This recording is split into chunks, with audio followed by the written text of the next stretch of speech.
Vijaya BJP இயக்கி இருக்கலாம் அப்படிங்கிற ஒரு இன்டர்பிரேஷன் இருக்கு. இதற்கு பின்னால் பாரதிய ஜனதா கட்சி இருக்கலாம் அப்படின்னு நான் நினைக்கிறேன். திமுக அடி வாங்குதுன்னா அந்த நேச்சுரல் சாய்ஸ், அந்த நேச்சுரல் பெனிஃபிஷியரி அதிமுக தான். விஜய்னால அதிமுக தான் லாபம். மகளிர் ஒட்டு மொத்தமா என்டிஏக்கு ஓட்டு போட்டாங்கன்னா என்னுடைய ஒப்பீனியன் போல் கணக்கே தப்பா போகும். 25% மக்கள் தேர்தல் அன்றைக்கு தான் முடிவு பண்றாங்க யாருக்கு ஓட்டு போட போறாங்க. கோலஹலாஸ் டிவி யூடியூப் சேனல், இது வாய்மையின் எக்காலம்.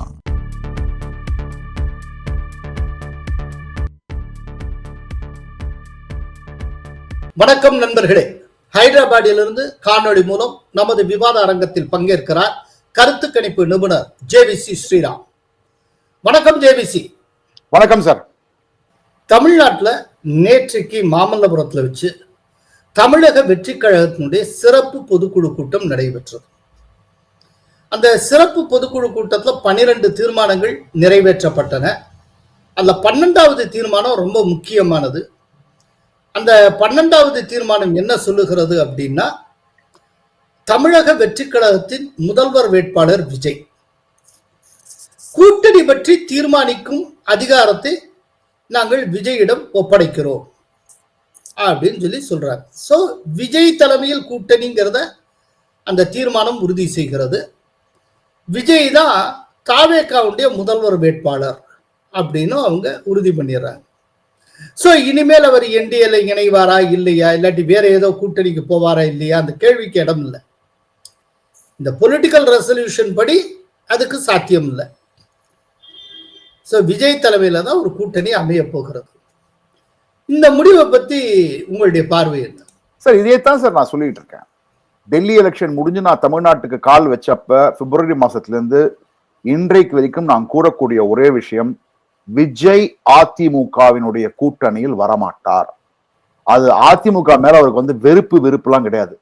ஆனா அவருடைய ஃபேன்ஸ், இது ஃபேன் பார்ட்டி, இது பார்ட்டி கிடையாது, ஃபேன் அசோசியேஷன். அவர்கள் விஜய முதலமைச்சர் அனுக்க வச்சுதான் பார்ப்பாங்களே தவிர எடப்பாடியாரை சீஃப் மினிஸ்டர் ஆக்கிறதுக்காக விஜயோட ஃபேன்ஸ் என்னைக்குமே ஒத்துக்க மாட்டாங்க. இது பொருந்தா கூட்டணி, ஓட்டு டிரான்ஸ்பர் ஆகாது.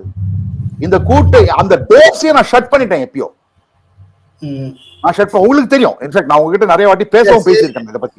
இல்ல நம்ம வீடியோலயே சொல்லியிருக்கீங்க. ஆமா, அதாவது என்ன பொறுத்து மட்டும் விஜய் தனித்து நிற்பதுதான் விஜய்க்கும் நல்லது, தமிழக அரசியலுக்கும் நல்லது, தேசிய ஜனநாயக கூட்டணிக்கும் நல்லது. ஏன் அப்படி சொல்றேன்னா, விஜய் சொல்லுங்க சார். விஜய் எடுக்கக்கூடிய வாக்குகள் எல்லாமே திராவிட முன்னேற்ற கழகத்தை நோக்கி போகக்கூடிய வாக்குகள். விஜய்க்கு வர 10 ஓட்டுல 7 ஓட்டு திமுக இருந்து போகும், 1 ஓட்டு நாம் தமிழர் கட்சி கிட்ட இருந்து வரும், 1-2 ஓட்டு தான் அதிமுக கிட்ட இருந்து போகும். ஆனா அதிமுக கிட்ட இருந்து போகிற ஓட்டோட திமுக கிட்ட இருந்து போற ஓட்டு அதிகமா இருக்கும். சேதாரம் திமுகவுக்கு தான் அதிகம், அதிமுகவுக்கு குறைவு. அதனால அதிமுக பாஜக அவர்கள் மற்ற கட்சியை இணைச்சு ஒரு கூட்டணி அமைச்சு அவங்க நரேட்டிவ் செட் பண்ணிட்டு அவங்க போயிட்டு இருந்தா, நேச்சுரல் சாய்ஸ் திமுக அடி வாங்குதுன்னா அந்த நேச்சுரல் சாய்ஸ், அந்த நேச்சுரல் பெனிஃபிஷியரி அதிமுக தான். இதுதான் தமிழ் அரசியல். இதுல ஒருவேளை ஏன்னா அவர் மறுபடியும் அவர் சொல்லியிருக்காரு, இந்த பொலிட்டிக்கல் ரெசல்யூஷன் பாஸ் பண்ணிருக்காங்கன்னா விஜயனுடைய தலைமையில் கூட்டணி ஆட்சிக்கு ரெடி. அதெல்லாம் முதல்ல சொல்லியிருக்காரு. விஜய் தான் கூட்டணியை குறித்து முடிவு செய்வார். இது எல்லாத்தையும் ஒரே கோணத்துல பார்த்தா அவர்கள் வெயிட் பண்ணுவது ஒரே ஒரு கட்சிக்காக, காங்கிரஸ்காக. விஜயனுடைய கதவு காங்கிரஸ் கட்சிக்கு மட்டும்தான் திறந்திருக்கும். நான் இதுல பாரதிய ஜனதா கட்சியை கொண்டே வரல. பாஜக இருந்தாலும் பாஜக இல்லைனாலும் அதிமுகவுடன் தாவேக கூட்டணி வைக்க மாட்டார்கள்.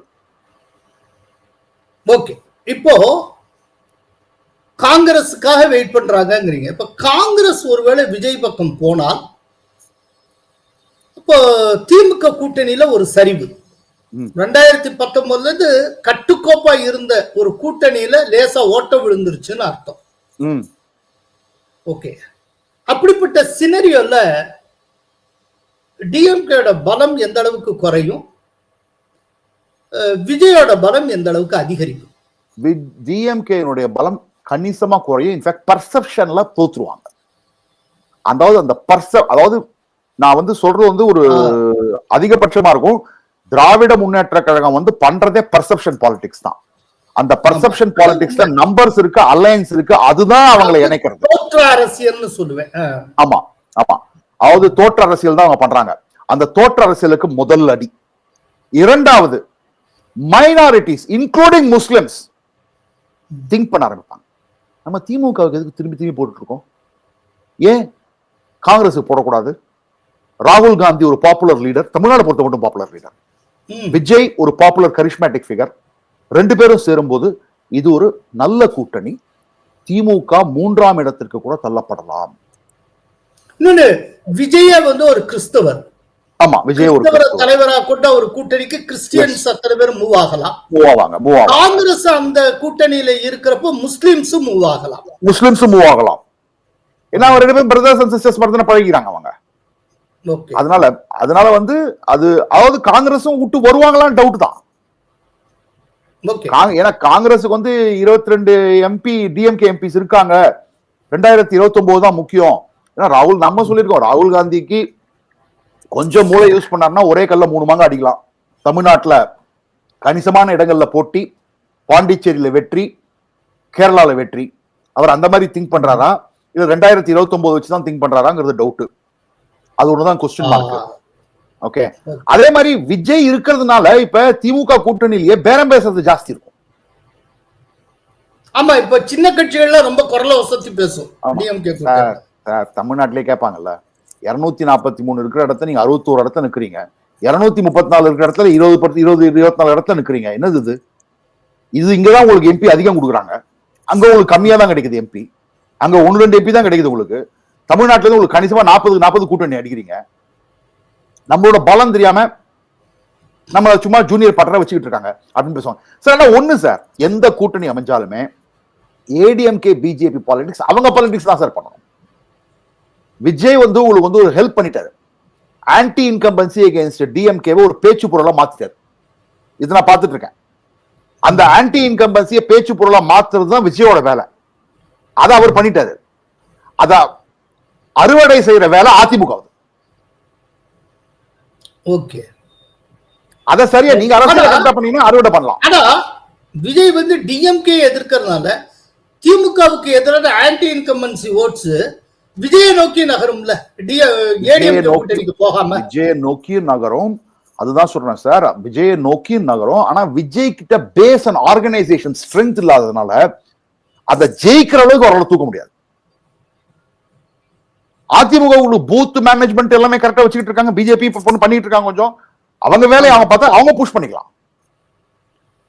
ஓகே, இப்போ விஜய் பக்கம் காங்கிரஸ் வர்றதுக்கு வாய்ப்பு இருக்கு, கதவு திறந்து வச்சிருக்கு அப்படின்னு சொல்றீங்க. பட் காங்கிரஸ் வருதா இல்லைங்கிறத பொறுத்து இருந்து பார்ப்போம். இதை தாண்டி விஜய் பக்கத்துல வேற எந்தெந்த கட்சிகள் வர்றதுக்கு வாய்ப்பு? டிடிவி தினகரன், ஓ பன்னீர்செல்வம் திமுகவுக்கு போவாரா இல்லைன்னா விஜய் பக்கம் போவாரா? ஓகே, சோ இதற்கான வாய்ப்பு அதிகம். இவங்க மூவ் பண்ணாங்கன்னா அன்புமணி ராமதாஸ் கூட கொஞ்சம் யோசிப்பார். அதனால தான் அன்புமணி ராமதாஸ் கிட்ட இவர் வந்து எடப்பாடியார் பேசி முடிக்கிறது நல்லது. பிரேமலதா அவங்களுக்கு ஓப்பனிங் கிடைக்குது. அவங்களையும் வந்து தாவேகாவுக்கும் போலாம், அதிமுகவுக்கும் போலாம். ஆனா அதிமுக ராஜ்யசபா சீட்டு அஷூர் பண்ண முடியும். ஆனா அதை வந்து அந்த அஷூரன்ஸ் வந்து இவங்க கொடுக்க முடியாது, தாவேகாவில் கொடுக்க முடியாது. ஸோ இந்த கால்குலேஷன் தான் இருக்கும். ஆனா டிடிவி எனக்கு என்னமோ கண்டிப்பா தாவேகா பக்கம் போறதுக்கான வாய்ப்பு அதிகம். பட் தாவேகா அவரை ஏத்துப்பாரா? அதுதான் கேள்வி. அவர்னால என்ன வேல்யூன்னு யோசிப்பார்ல அவரு. இல்ல அது கரெக்ட், வேல்யூ அடிஷன் பெருசா இருக்காது. ஆனா வர்றவங்களையும் இவர் ஏத்துக்க மாட்டேன் அப்படி இப்படி சொல்லிட்டு இவர் பக்கம் யாருதான் வருவா? விஜய் பக்கம் என்ன கூட்டணி தான் இருக்கும். இப்போ காங்கிரஸை எதிர்பார்க்கிறாங்க, ஆனா காங்கிரஸ் வருமாங்கிறது டவுட் தான். டிடிவி இவர் ஏத்துப்பாராங்கிறது டவுட்டுங்கிறீங்க. இப்படியே ஒன்ன கழிச்சுட்டே போனா இல்ல இவர் வந்து யாருதான் இருப்பா? இல்ல டிடிவி வந்து ஒரு யுனைடடா ஒரு போர்ஸா காமிக்கணும். நான் இருக்கேன், ஓபிஎஸ் இருக்காரு, செங்கோட்டையன் இருக்காங்க, நாங்க எல்லாம் சேர்ந்து வரோம் அப்படின்னு போனார்னா வேணா விஜய் யோசிக்கலாம். ஓகே, அப்படி அவங்க 4 பேருமே போறாங்கன்னு வச்சுக்கோங்க, 3 பேரும், அதாவது டிடிவி, ஓபிஎஸ், செங்கோட்டையன் 3 பேர். அதுக்கப்புறம் காங்கிரஸும் உள்ள வருது, லெட்டஸ் அசியும். அதுக்கப்புறம் பிரேமலதாவும் உள்ள வராங்க. பாட்டாளி மக்கள் கட்சி தனியா, அது வந்து நிறைய டவுட்ஸ் இருக்கு. இந்த கட்சிகள் எல்லாம் சேர்ந்தா விஜயுடைய கூட்டணி என்ன மாதிரி இருக்கும், எவ்வளவு பெர்சன்டேஜ் பெறும், எவ்வளவு தொகுதிகள் ஜெயிக்கும்? இது ஒரு நல்ல பெரிய கூட்டணி தான் இருக்கும். 20% மேல ஜெயிச்சுடுவார் சார். 20% மேல வாக்கு வாங்குவாரு. ஒரு கணிசமான ஓபிஎஸ்க்கு எவ்வளவு ஓட்டு இருக்கும்னு நினைக்கிறீங்க? ஓபிஎஸ் செங்கோட்டையனுக்குலாம், ஓபிஎஸ் செங்கோட்டையன் இருக்கிறது அவங்க இண்டிவிஜுவல் தான் சார். அவங்களால ஒன்னும் பெருசா ஒன்னும் வரப்போறது இல்ல சார். டிடிவி ஒரு 2% வச்சுட்டு இருக்காரு, அவரு 2.5%. விஜயகாந்த் பிரேமலதா வந்து ஒரு 1.5% வச்சிருக்காங்க, 3.5%. இவங்க எல்லாம் சேர்ந்தா ஒரு 1/2% வராது, ஒரு 4%. 2021 தேமுதிக 60 தொகுதிகளில் போட்டிட்டு 0.4 வாங்கினாங்க. அது நான் சொல்றேன், இவங்க எல்லாம் சேர்த்து ஒரு 3%க்குள்ள வரும்னு நினைக்கிறேன். 3.4% வரும்னு நினைக்கிறேன்.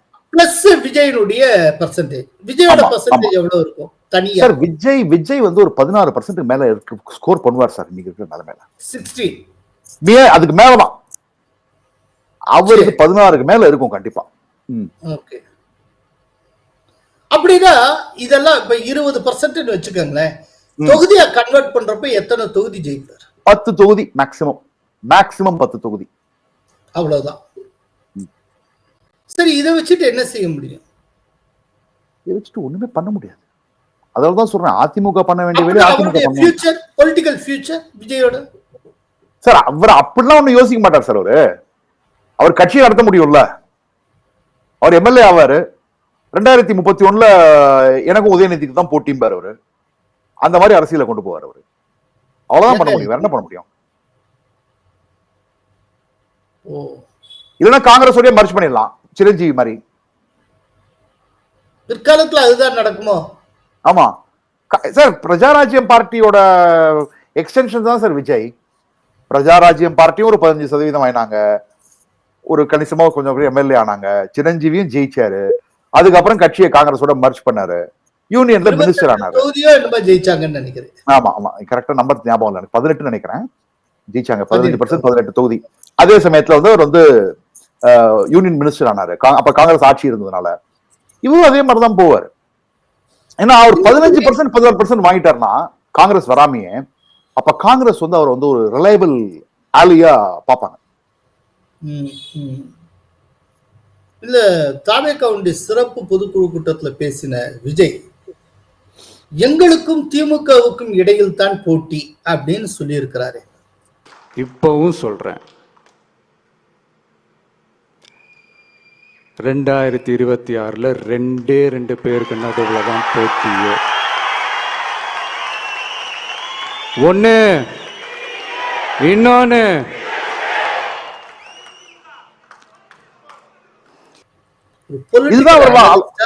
உங்களுடைய அப்சர்வேஷன்.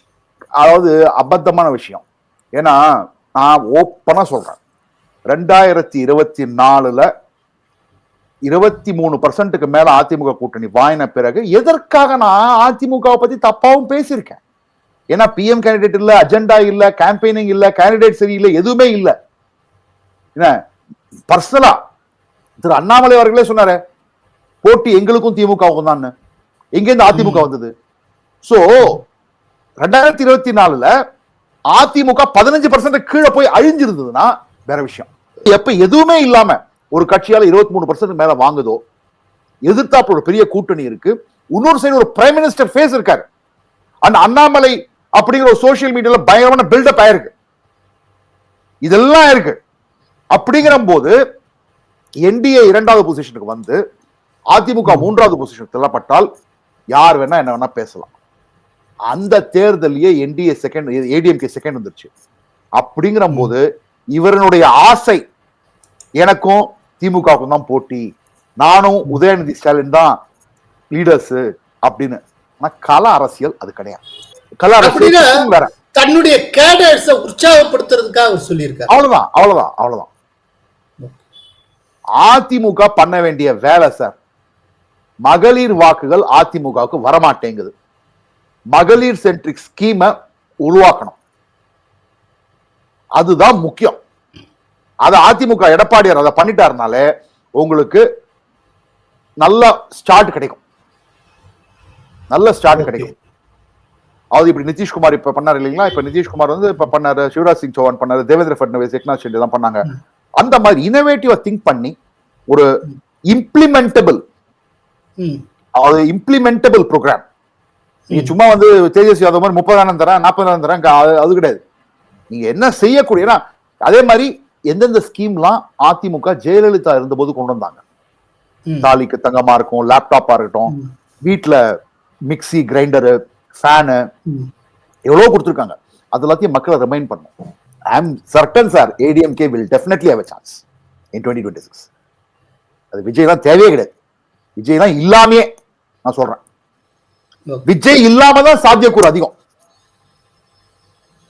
ஓகே, விஜய் செயல இந்த கட்சி வரும் அந்த கட்சி வரும் எதெல்லாமோ சொல்றோம், அப்படிலாம் எதுவுமே இல்லை. விஜய் ஒரு தனி மரமா, தனி ஆளா, தன்னுடைய கட்சியை மட்டுமே நம்பி தாவேகாவுடன் மட்டுமே அவர் களமாடுகிறார் அப்படின்னா அப்போ விஜய்க்கு என்ன கிடைக்கும்?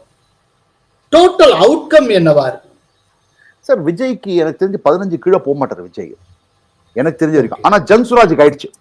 இப்ப ஜன்சுராஜ் வந்து ஆட்சிக்கே வருவாங்க, 20%, 22%, நானே 11%, 12%. இப்ப ஒண்ணுமே இல்ல. ஜன்சுராஜ் ஒரு சீட் ஜெயிச்சா ஜாஸ்தி, 3 சீட்ல சான்ஸ். ஓகே, நிறைய கேண்டிடேட்ஸ் பிஜேபி சேர்றான். இன்னைக்கு எலெக்ஷன் சொல்லிட்டு இருக்காங்க. அதனால எனக்கு தெரிஞ்ச வரைக்கும் இன்னைக்கு தேர்தல் நடந்தால் விஜய் கண்டிப்பா 15% மேல வாங்குவார். அவர் நிக்கிற தொகுதியில் அவர் ஜெயிப்பார்.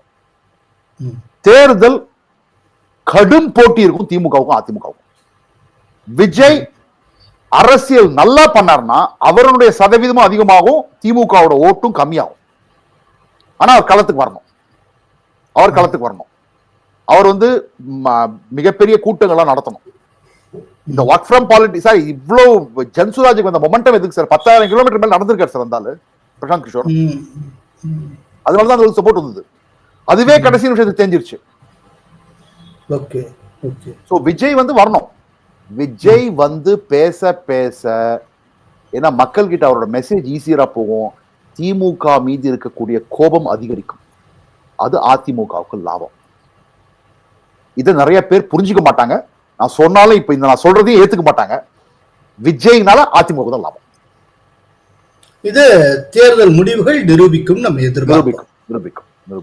ஸ்ரீராம், அதாவது விஜயுடைய ஸ்பீச்சை கவனிச்சு பாருங்க. அவருடைய ஸ்பீச்சில் ஒரு இடத்துல கூட பிஜேபியை கடுமையாக தாக்கி பேசவே இல்லை. அதுல இன்னொரு அசம்ஷன் என்ன அப்படின்னா, விஜயனுடைய இந்த முடிவுக்கு பின்னால் பிஜேபி இருக்கிறது அப்படின்னு சில பேர் நினைக்கிறார்கள். அதுக்கு என்ன காரணம்னா, டிஎம்கேட்டேந்து சிறுபான்மையினர் வாக்குகளை பிரிக்க விஜய் தனியாக இயங்குவது அவசியம் அப்படின்னு பிஜேபி கருதி, பிஜேபி சொல்லித்தான் இந்த முடிவுக்கு விஜய் வந்திருக்கிறார் அப்படிங்கிற ஒரு இன்டர்பிரிட்டேஷன் இருக்கு. நீங்க என்ன நினைக்கிறீங்க ஸ்ரீராம்? சார் கண்டிப்பா இருக்கலாம் சார். அரசியல்ல எது வேணா நடக்கக்கூடிய விஷயம். அதே மாதிரி பாத்தீங்கன்னா உங்களுக்கு வந்து அமித்ஷா மாதிரியான ஒரு ஸ்ட்ராட்டஜிஸ்ட் அவர் என்ன மாதிரி திங்க் பண்ணுவாருன்னு நம்மளால சொல்ல முடியாது. சோ இதற்கு பின்னால் பாரதிய ஜனதா கட்சி இருக்கலாம் அப்படின்னு நான் நினைக்கிறேன். ஏன்னா நம்ம முதல்ல இருந்தே சொல்லிட்டு இருக்கிறது ஒண்ணுதான், தொடர்ந்து சிறுபான்மையினோட வாக்கு வந்து அப்படியே டிஎம்கேக்கு வருத வேற எந்த வழியிலும் நிறுத்த முடியாது. அதை நிறுத்தக்கூடிய ஒரு சக்தியா இன்னைக்கு விஜய் இயங்கிக்கிறார். அப்படி இருக்கும்பொழுது இந்த முடிவு பிஜேபிக்கு சாதகமா போகலாம்னு பாரதிய ஜனதா கட்சியை நினைக்கலாம். அதற்காக அவர்களும் இந்த முடிவுக்கு பின்னால இருக்கலாம்னு நான் நினைக்கிறேன். சோ விஜய பிஜேபி இயக்கி இருக்கலாம் அப்படின்னு நீங்க சந்தேகிக்கிறீங்க? இருக்கலாம் சார். எதுவுமே வந்து அதாவது பாரதிய ஜனதா கட்சி பர்டிகுலர்லி அமித்ஷாவோட பாலிடிக்ஸை பார்க்கும்போது ஆல் ஓவர் இந்தியா எது வேணாலும் நடந்திருக்கலாம் தான் நான் நினைக்கிறேன். என்னோட பர்சனல் ஒப்பீனியன்.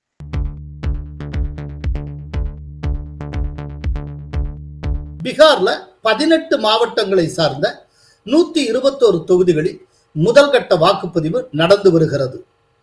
ஏற்கனவே முதல் கட்ட வாக்குப்பதிவு நடைபெறும் தொகுதிகளில் எந்த கூட்டணி எத்தனை வெற்றி பெறும் அப்படிங்கிறத நீங்கள் சொல்லி இருந்தீர்கள். நீங்க கருத்து கணிப்புல என்ன சொல்லி இருந்தீங்க அப்படிங்கறத ஒரு ரீகேப் பண்ணலாம்.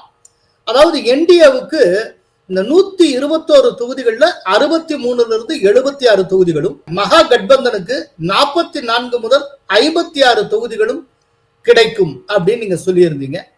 இதுல என்டிஏவுடைய பிரேக்கப் அப்படின்னு நீங்க கொடுத்திருந்தது என்ன அப்படின்னா, பிஜேபிக்கு 35 42 சீட்டு, ஐக்கிய ஜனதா தளத்துக்கு 26 31 சீட்டு, Lok ஜன்சக்திக்கு 2-3 seat.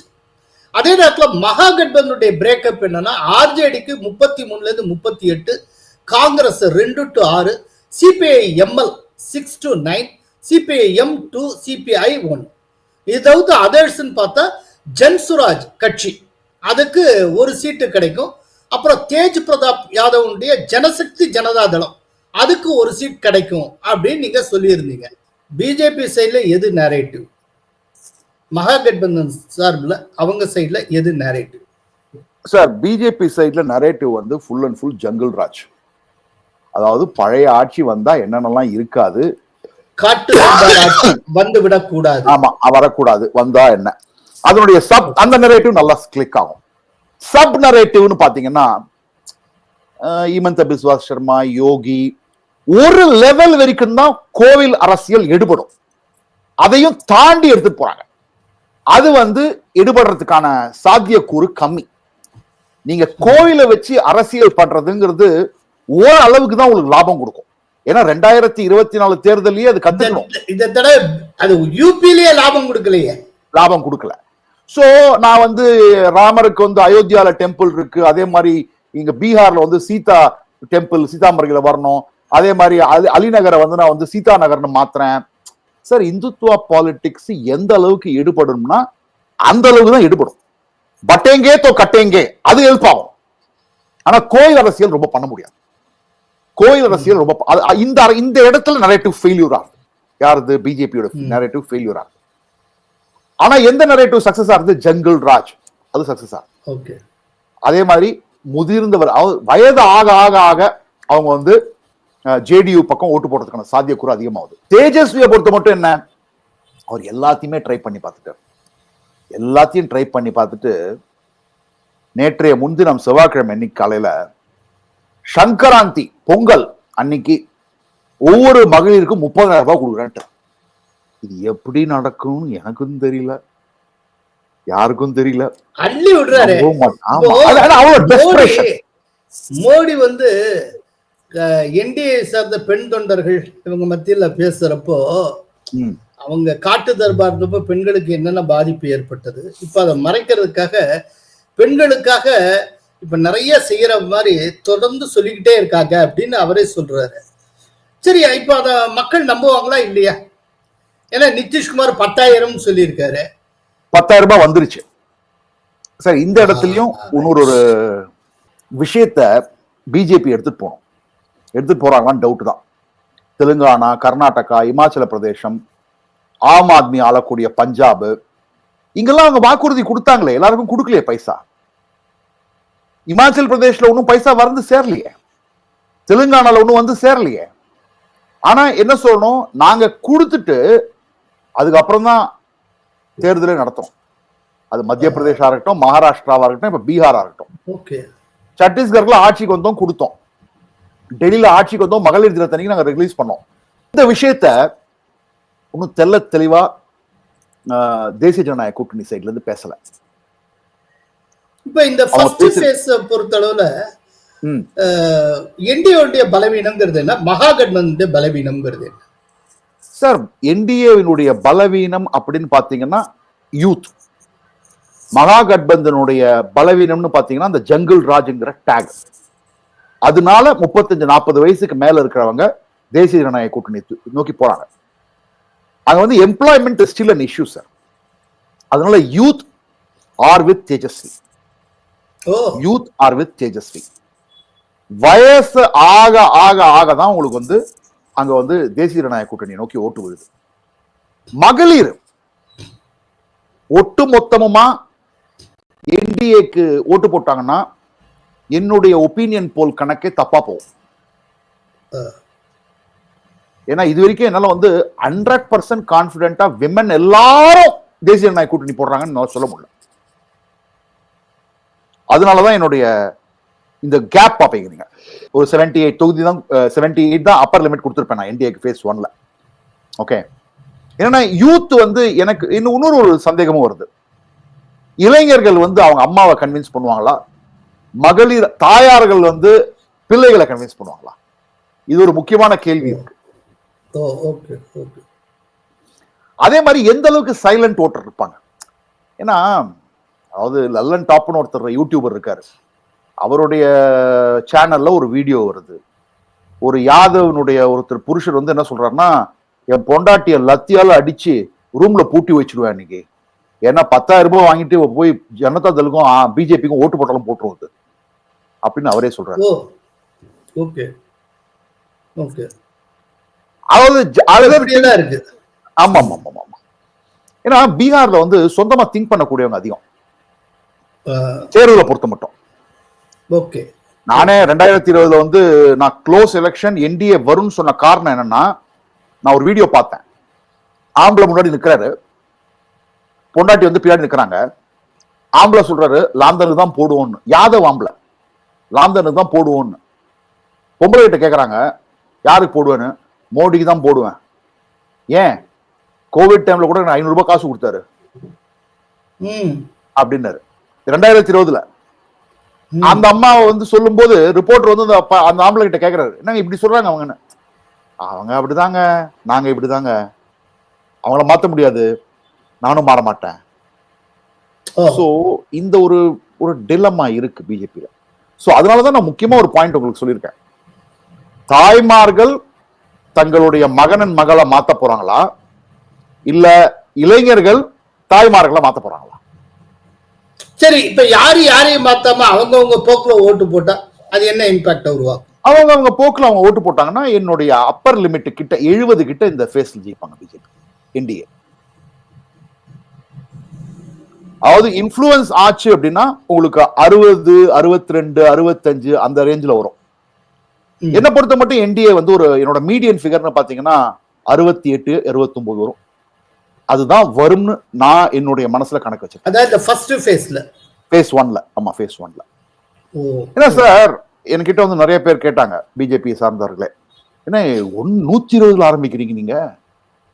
BJP, JDU, LJP, என்டிஏவினுடைய வர்ஸ்ட் பீரியட் போது தான் எங்களோட ஒப்பீனியன் போல் நடந்தது. பிஜேபி வர்ஸ்ட் பீரியட் எப்பன்னு பாத்தீங்கன்னா 26ல இருந்து 30 வரைக்கும். எங்களுடைய ஒப்பீனியன் போல் டேட்டா வந்து 23ல இருந்து 30 வரைக்கும் எடுத்தோம். இன்ஃபேக்ட் நான் ஒப்பீனியன் போல் எடுத்த பிறகு டிராக்ஷன் வேற மாதிரி மாறிச்சு.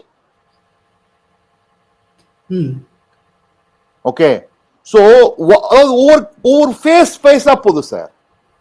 அதாவது செப்டம்பர் கடைசி வாரம், அக்டோபர் முதல் வாரம் என்டிஏ பீக் 170க்கு மேல கூட போயிருக்கும். அக்டோபர் கடைசி வாரம் அது ஃபெஸ்டிவலா கூட இருக்கலாம், சாட் பூஜை எல்லாம் இருந்திருக்கும், அதனால மக்கள் டைவர்ட்டடா இருப்பாங்க. அதுதான் வர்ஸ்ட் ஃபேஸ். அக்டோபர் 31க்கு அப்புறம் பிக்கப் ஆயிட்டு இருக்கு. அது அந்த பிக்கப்பினுடைய மொமெண்டம் எக்ஸிட் போல தான் தெரியும். ஆக்சுவலா எலெக்ஷன் முன்னாலே நடந்திருந்தால் என்டிஏவுக்கு ரொம்ப ரொம்ப சாதகமா இருந்திருக்குமா? ஆமா, அதாவது எலெக்ஷன் வந்து அக்டோபர் மாசம் நடந்திருந்ததுன்னா landslide victory would have waited for NDA. அந்த லேண்ட்ஸ்லைடு விக்டரியில இருந்து அது வந்து ஒரு தொங்கு சட்டசபை வரைக்கும் போச்சு. அங்கே திரும்பி போய் இழுத்துட்டு இருக்காங்க. அதுதான் ஆக்சுவல் நடந்துகிட்டு இருக்கு. ஓகே சார், 32% வாக்காளர்கள் இது பீகார்ல கேண்டிடேட்டை பார்த்து ஓட்டு போடுவாங்க. தமிழ்நாட்டுல 17% தான் பார்ப்பாங்க கேண்டிடேட்டை. நான் சின்னத்துக்கு தான் ஓட்டு, கேண்டிடேட் யாரா இருந்தாலும் பரவாயில்லம்பாங்க. கட்சியை பார்த்து தான், பார்ட்டி பாலிடிக்ஸ் தான். அங்க வந்து கேண்டிடேட் ரொம்ப முக்கியம். ஓகே, அதே மாதிரி 32% மக்கள், சாரி 25% மக்கள் வந்து தேர்தல் அன்றைக்கு தான் முடிவு பண்றாங்க யாருக்கு ஓட்டு போட போறாங்க. அப்பா இது ஹியூஜ் எண்ணிக்கையாச்சு. 1/4. ஆமா ஆமா ஆமா 1/4. அப்படின்னா அன்டிசைடட் வோட்டர்ஸ் 25%. ஆமா சார், என்னுடைய முக்கியமான ஃபைண்டிங்ஸ் எல்லாம் பார்த்துட்டு even Navika Kumar of Times Now was shocked. என்னன்னா நான் சொன்னேன், ஆர்ஜேடியினுடைய வாக்காளர்கள் ரொம்ப ஒசிஃபரஸா கத்துறாங்க, என்டிஏவினுடைய வாக்காளர்கள் சைலண்டா இருக்காங்க.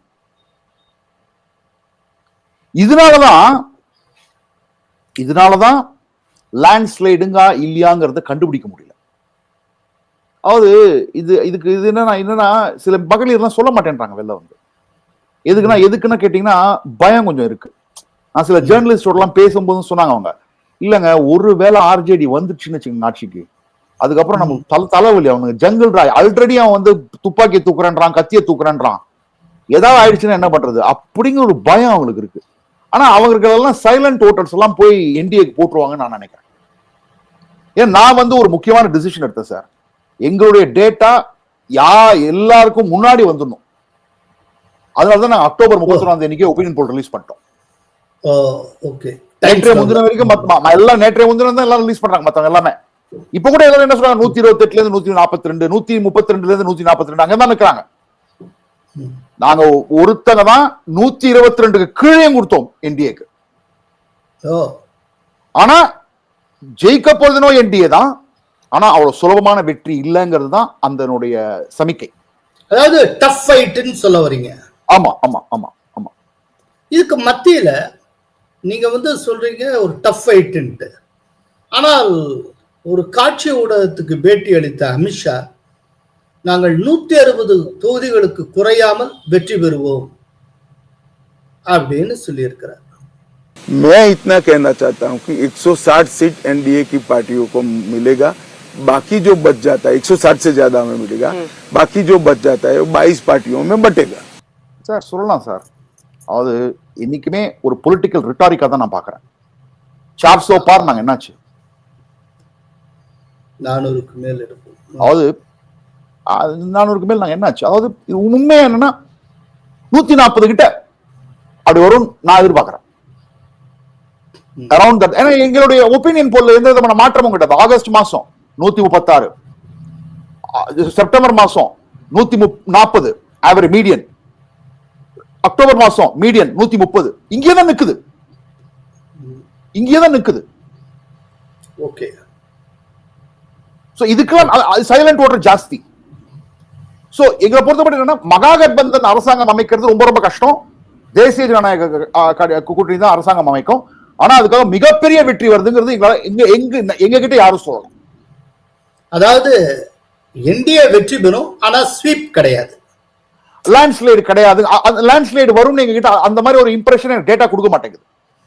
Okay, right. நீங்க உங்க டேட்டாஸ் வச்சு தான் பேச முடியும். அப்படிதான் சொல்ல முடியும். இதோட அந்த இன்டர்வியூல அமித்ஷா இன்னொன்னு சொல்லியிருந்தார். இங்க நிதிஷ்குமார் முதல்வர், அங்க மோடி பிரதமர் அப்படின்னு சொல்லியிருந்தார்.